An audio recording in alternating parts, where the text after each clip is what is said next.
日嚟到堅尼地城。堅尼地城好故鄉喎，有啲咩食咁巴閉啊？應該你都未食過㗎。堅尼地城你唔係帶我去墳場咁大喎？我梗係唔係帶大家去墳場啦，今日帶大家去一條新嘅路線。呢一條路線咧係有香港最唯美文青嘅白色建築。你都係唔識㗎啦。第一站咧會首先去咗士美菲路啦。咁士美菲路咧就喺呢個堅尼地城嘅 A 出口。其實你哋咧都可以喺 A、B、C 係咪啊 ？A 啊 B 啊係咪啊？嗰邊啊 A、B 係。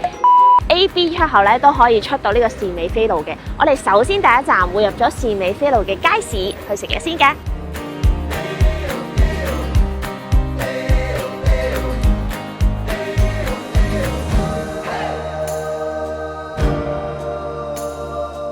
二樓咧就會係呢個熟食中心㗎啦。咁我哋而家就要上2樓。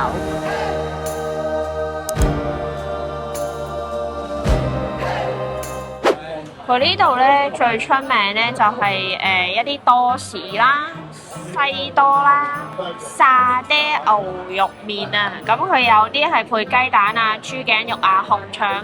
你隻手好似舉咗好耐都未人落單喎。佢話要坐喺度落單，但係咁耐都冇人嚟。我想講我讀書咁耐咧，都未嚟過士美菲路呢一度食嘢嘅喎。成日咩去多多啊、食燒髀啊、飲夜茶嘅啫嘛，我都冇入過呢一度食嘢。咁係因為你 out 咯。啲人話一定要食呢個邪惡西多啊！我睇到都有啲流腦。我想試咗呢一個墨魚頭係嘛？你嗰個係墨魚頭牛肉麵，我嗰個係鮮蛋牛肉麵。試一個沙律牛先嘅，佢出名。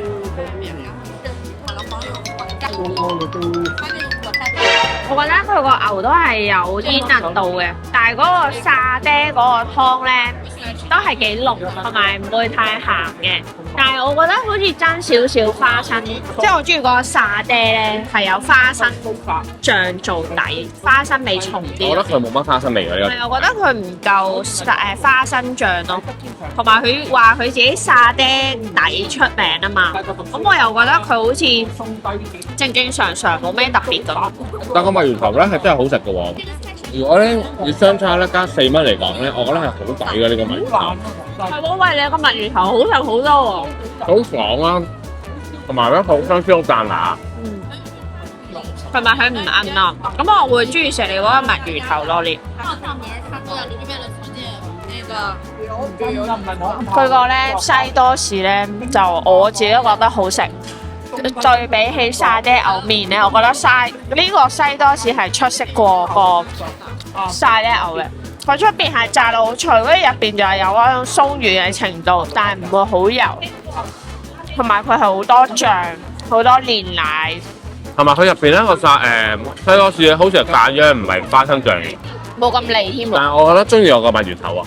其實我個墨魚頭係正嘅喎。我哋而家出發第一度，嗱呢個係 Google 話係行30分鐘咋，唔係我哋真係行30分鐘。咁而家咧就行上山去呢一個域多利道，咁就大約咧就行30分鐘喎。嗱，又打卡啦，又打卡啦，就行30分鐘。喂，日落啦！喂，我哋要行啦喎，大約咧就行30分鐘。我而家好努力咁樣做緊呢個鴨仔團友嘅導賞團加攝影師。原來咧呢個西環村咧，我上網睇係落成咗66年嘅。佢係一個市區咧比較少見臨海嘅一個公屋村，所以咧好多電視劇都會嚟呢度取景。佢亦都有另外一個名啦，就係叫做消失的公屋村。點解係消失咧？頭先咪講咗咯。我哋今日咧係要捕獲所有白色系嘅建築。呢個係咪第一棟嘅白色系建築？白色系建築。好，我哋咧就嚟到呢一個路口咧，就可以行上去呢一度就係域多利街啦。如果咧呢度唔係寫住咧係招商局大廈咧，我都唔覺得佢係招商局，我以為佢係公屋咯。哇！你睇下呢度好靚啊！公眾殮房嚟㗎。呢度就係轉運我嘅地方啦，廢物轉運站。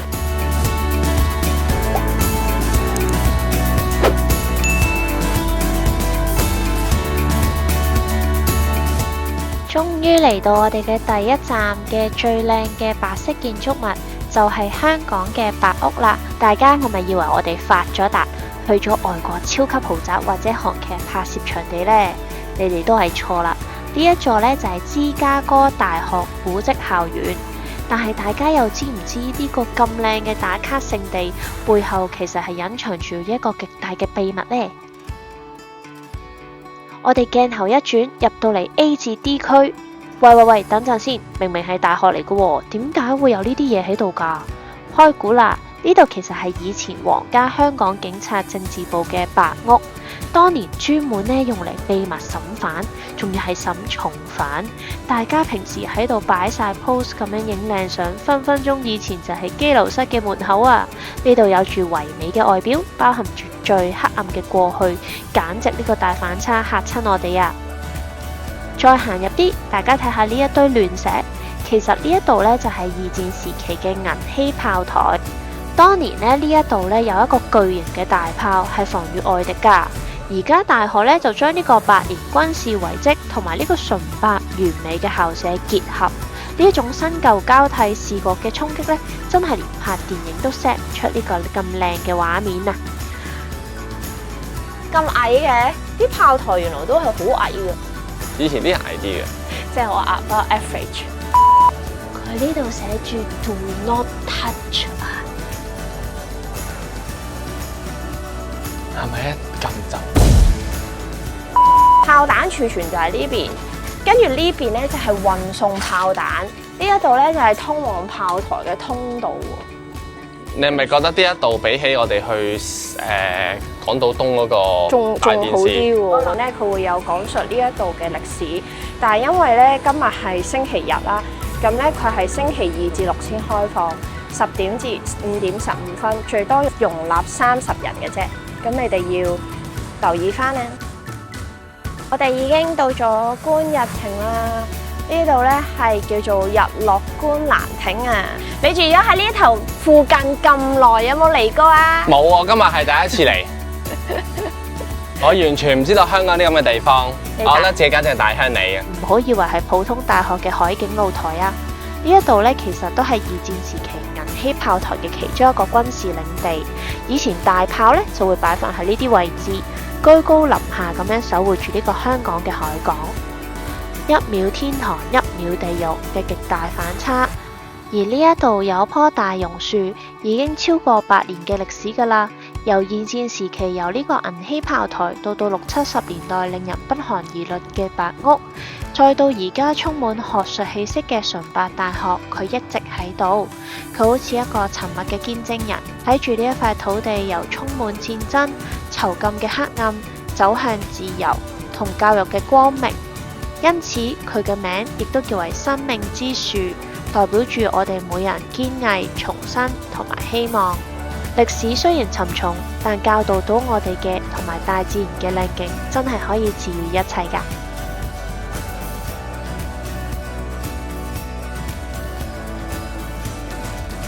既然探索成功，我哋即刻去數碼港食大餐定下經啦 ！Let's go！ 咁我哋咧行完呢個芝加哥香港古蹟學校之後咧，我哋一直就向前行。咁咧應該有2條路嘅，一條路就係上去摩星嶺嘅墳場，咁我哋就唔去墳場啦，我哋就落翻去就行沙宣道，跟住再去埋呢個數碼港。咁我哋一陣咧會喺數碼港嗰度享用我哋嘅晚餐。跳緊舞咁啊！你覺唔覺？跳探戈嗰啲 friend 咧，我哋咧落到嚟呢一個斜路嘅盡頭咧，原來我哋發覺到一個1964年嘅大口環嘅食水抽水站同埋配水庫。我哋嚟到數碼港啦！你玩我咩？數碼港出名冇嘢食嘅喎，你數碼港喎，你美食荒漠，你竟然 book 咗餐廳？梗係啦，佢。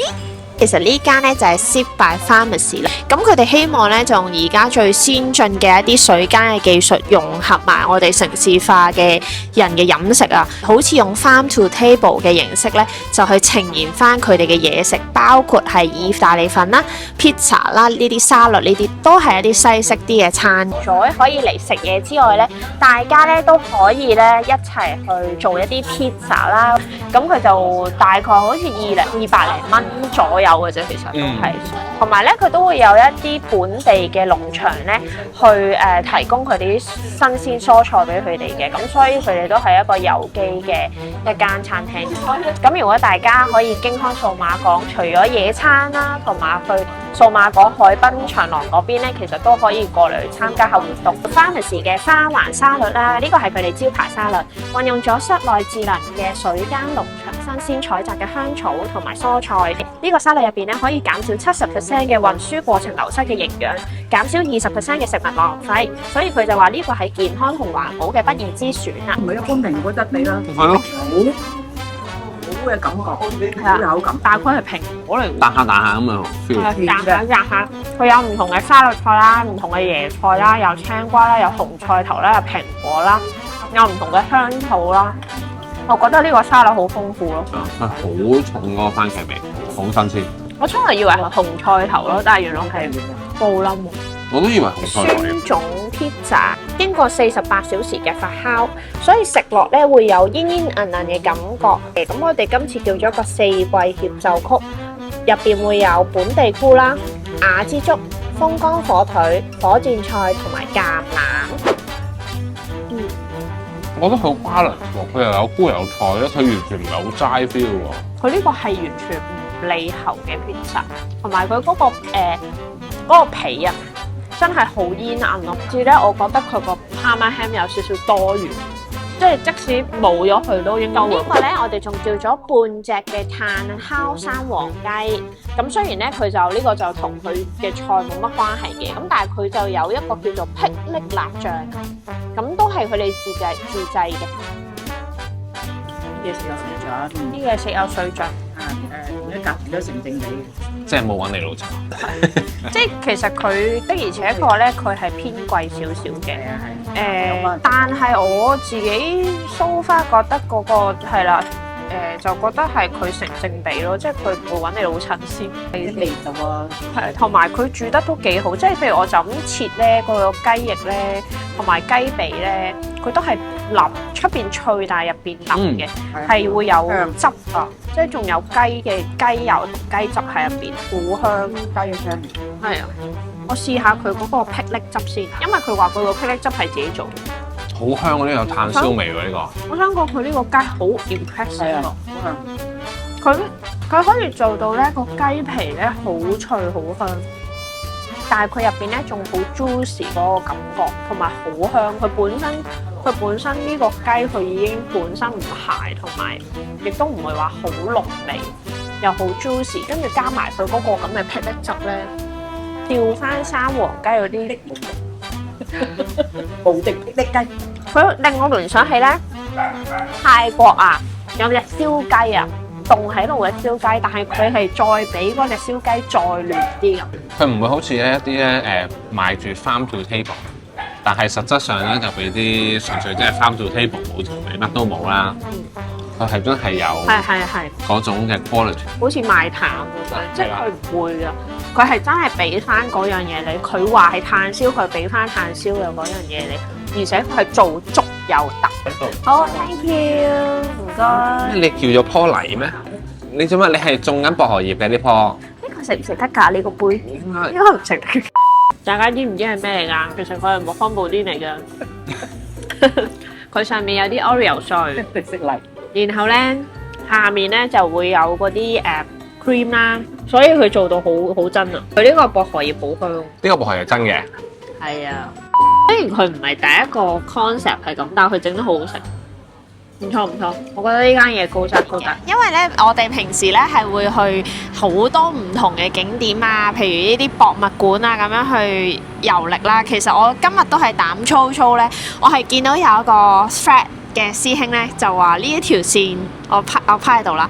呢條線咧就係好易行，同埋咧嗰啲景色係好靚嘅，係全部白色嘅。咁我初頭都半信半疑，但我又真係好想去探求一下，究竟係咪真係有咁靚呢？咁呢個白色背景咧，你唔好以為佢真係喺隔離俾你睇，其實原來佢融入咗落一間嘅學校入邊。其實佢係去到某一個位咧，其實你已經見到佢係白色㗎啦。跟住去到嗰個學校之家嗰個學校咧，嘅入邊咧，哇！嗰、個景咧真係好靚啊！即係我會覺得原來即係香港其實好近我哋，基本上係好多嗰啲古蹟啊，或者嗰啲遺物啊，原來係咁近我哋咯。呢個係我覺得，哇！原來喺城市入邊，即使我哋唔去啲咩跳島遊。即使我哋唔去好遠，去南丫島、蒲台島嗰啲，我哋唔使去嗰啲，基本上原來都已經有啲遺跡啊、歷史嘅嘢喺我哋生活嘅入邊咯。同埋你諗唔到嗰個白色嘅建築入邊咧，其實佢係第二代嘅港督咧，19世紀咧就已經喺嗰度住啦。哇！真係好耐，一百幾年啦。咁同埋咧，佢入邊咧仲有一啲嘅英軍遺留落嚟嘅一啲防守嘅一啲嘅炮台啦。我覺得香港即係原來有好多呢啲咁嘅遺跡係去，即係又係呢一度啊，尤其是係戰後啊同埋戰前嗰啲嘅遺跡。咁其實你都睇到啦，雖然我哋今日咧冇去摩星嶺呢一個炮台啦，但係其實咧你會見到嗰個位置附近咧，其實都有好多以前嘅一啲嘅歷史嘅建築喺呢一度。補充多一句就係頭先咧，我哋原來嗰間餐廳咧，佢係一個米芝蓮餐廳供應嘅呢個材料啦，先會去到嗰個食材嘅。咁所以咧，其實點解我啲食物嘅質素咁好食啊？咁啲廚師咧都係跟一啲好出名嘅師傅咧先喺度煮。但係其實我唔覺喎，因為佢個價錢都係100-200蚊，即係真係食西餐嘅價錢咯。係啊，我覺得唔係好似米芝蓮。嚟緊咧，佢哋可能咧會喺科學園嗰度出現㗎。所以大家都要多多支持本地嘅一啲科學嘅企業啦，同埋創新科技啦。係啦，咁我哋今條片就嚟到呢度啦。咁咧記得咧去 share 啦、like 啦，同埋去 comment， 最緊要咧 subscribe 我哋。咁之後咧，我哋就可以拍更多嘅影片咧，俾大家去睇噶啦。同埋都要多謝大家啦！如果冇你哋嘅支持嘅話咧，我哋都唔會繼續去拍得更加多嘅影片，冇呢個動力去拍更加多嘅影片俾大家睇嘅。好，咁我哋下條片再見，拜拜。拜拜。